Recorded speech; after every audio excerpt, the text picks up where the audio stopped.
Kwik Trip wants to expand its headquarters, and for the first time, they're asking for financial help from the city. But will they be able to make a deal? News 8's Jenna Traum joins us live in our studio with a closer look at disagreements surfacing within City Hall. Mike and Lisa, it's still very early in the game. La Crosse City Council won't even decide whether to enter into negotiations with Kwik Trip until next week. The City Council president tells me she'd be surprised if they did not decide to move forward with negotiations, but it's clear not everyone sees eye to eye on the issue.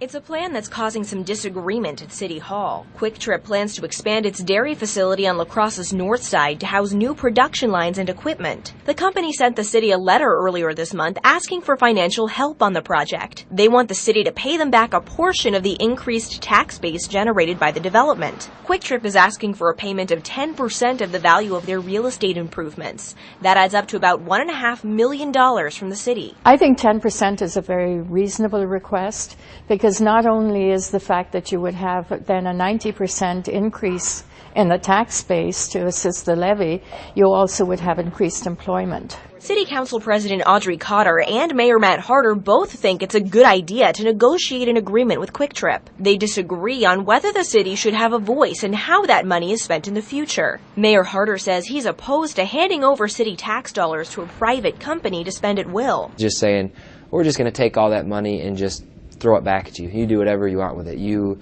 give it to your CEO. You spend it on bonuses for your executives. Do whatever you want with it. I'm not in favor of that. I am in favor of saying, all right, you're going to create this additional tax increment in dollars. What do you think an appropriate use is? He says the city should work with Kwik Trip to decide how to use that money for projects that benefit both the company and the surrounding community, like the city recently did with Gunderson Lutheran. We negotiated how the dollars would be best reinvested into the neighborhood and the best public improvements that would be made in the area. So that is what we negotiated for the latest amendment with Gunderson Lutheran, and I think that set a good precedent for any developments moving forward. But Cotter says 10% isn't asking much, and the council shouldn't tell Kwik Trip how to spend that money. I don't think we can tell people how to run their business. We have to have people, we have to work in partnership with our major employers and our little employers. A spokesperson for Kwik Trip tells me they have a good relationship with the city, and the company feels it would be premature to comment on their negotiations at this time. Thank you, Jenna. If Kwik Trip moves forward with the expansion, the company plans to start the project in June of 2012 and complete it no later than 2015.